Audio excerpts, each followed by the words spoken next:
हरियाणा सरकार के मंत्री डॉक्टर कमल गुप्ता ने खास बातचीत में बताया कि देश के प्रधानमंत्री ने 2-3 काम जो असंभव थे उसे करके दिखाया और उसमें कामयाब भी रहे। प्रॉपर्टी आईडी का भी मामला है, हम उस पर काम कर रहे हैं जिससे लोगों को, प्रदेश को फायदा होगा। सुनिए मंत्री कमल गुप्ता ने क्या कुछ कहा। प्रदेश के लोकल अर्बन बॉडीज मिनिस्टर कमल गुप्ता इस समय हमारे साथ हैं। डॉक्टर साहब से हम हर विषय पर बात करेंगे। आप जानते हैं कि प्रॉपर्टी आईडी का जो मामला है इस पूरे प्रदेश में चर्चा का विषय है। उसका क्या स्टेटस है, प्रदेश की राजनीति इस समय क्या कहती है, उस पर भी इनसे चर्चा करेंगे। इसके साथ साथ इनसे ये भी जानेंगे कि अगला साल, क्योंकि 9 साल मनोहर सरकार के नेतृत्व वाली सरकार के हुए हैं, कैबिनेट मंत्री डॉक्टर कमल गुप्ता से भी जानेंगे कि अगले साल का इनका रोड मैप क्या है। नमस्कार सर। नमस्कार। सर, आपके माध्यम से मैं आपके व्यूअर्स का भी अभिनंदन करता हूं, उनको प्रणाम करता हूं। और क्योंकि दीपावली नज़दीक है तो मैं सभी को दीपावली की शुभकामनाएं देता हूं और ऐसी प्रार्थना करता हूं कि महालक्ष्मी जी का, उनकी अनुकंपा हर आदमी पर रहे, हर परिवार पर रहे, हर सुनने वाले पर रहे और उनका जीवन स्वस्थ रहे, उनका परिवार स्वस्थ रहे और उनके व्यापार में वृद्धि हो और इस तरह से देश और प्रदेश की भी उन्नति हो। आपका स्वागत है। शुभकामनाओं के साथ सर हम अपना इंटरव्यू शुरू करते हैं। ये बताएं कि प्रॉपर्टी आईडी सबसे चर्चित विषय है। आप विपक्ष के निशाने पर भी ये बात रहती है, आप लगातार कहते हैं कि इसके लाभ हो रहे हैं। अभी क्या स्टेटस है? देखिए, कई चीज़ें ऐसी होती हैं जिनको करने का किसी में साहस नहीं होता। अब मोदी जी आए, मोदी जी ने नोटबंदी की, मोदी जी ने एक टैक्स जीएसटी उसको किया। अब ये चीज़ें असंभव थी। मोदी जी ने धारा 370 तोड़ी। अब ये भी कोई आसान काम नहीं था।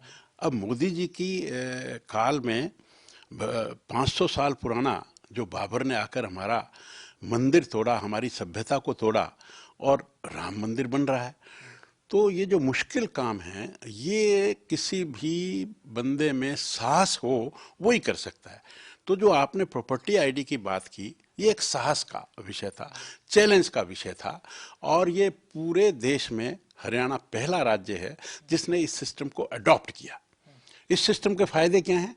इस सिस्टम के फायदे ये हैं कि हमने एक एक इंच हरियाणा की शहरी भूमि को मैप किया है, माप लिया है, वो किसकी है ये पता कर लिया है और हमने इसमें 47,45,000 प्रॉपर्टीज को आइडेंटिफाई किया और इसमें 34 लाख लगभग 50,000 ऐसी प्रॉपर्टियां जो हमारी ओल्ड थी उनको इनके साथ इंटीग्रेट किया।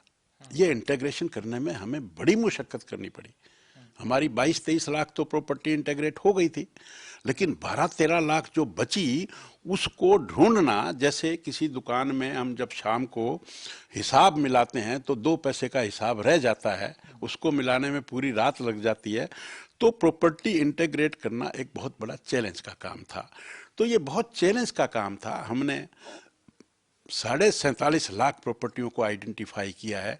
इसमें जितनी बेनामी प्रॉपर्टीज़ हैं वो सामने आने की बात है। इसमें जो टैक्स है, प्रॉपर्टी टैक्स है, वो हम अच्छा इकट्ठा कर पाएंगे, क्योंकि पिछले रिकॉर्ड में 2003 से लेकर 2013 तक 10 साल के रिकॉर्ड में जो आंकड़ा है वो ये कहता है कि लगभग एवरेज 24 लाख प्रॉपर्टी थी तो 3 लाख लोग टैक्स देते थे।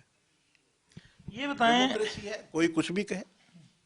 ये बताएं कि आप जैसे डॉक्टर हैं, सर्जन रहे, लोकल अर्बन बॉडी महकमा आपको मिला, क्या सेटिस्फाई रहे? आपको लगता नहीं था कि हेल्थ जैसा महकमा आपको मिलना चाहिए था कि और बढ़िया काम कर पाते? ये मेरा विषय नहीं है। ये प्रेरोगेटिव ऑफ दी जो है वो चीफ मिनिस्टर का होता है। चीफ मिनिस्टर जो चाहे, जब चाहे, जैसे चाहे, जो महकमा दे वो स्वीकार करना हमारा दायित्व है। और ये एक संगठन में भी और एक अच्छी सरकार में भी ये कंसेप्ट होनी ही चाहिए। वो जो हम तो नट बोल्ट हैं, जहां हमें कोई कसे। डॉक्टर कमल गुप्ता, आप क्या चाहते हैं कि विधानसभा या उससे बड़ी पंचायत में जाना चाहते हैं? ये तो पार्टी का प्रेरोगेटिव है। पार्टी, हमने कहा ना, हम तो नट बोल्ट हैं, पार्टी हमें जहां चाहे वहां रखे, हम रहेंगे।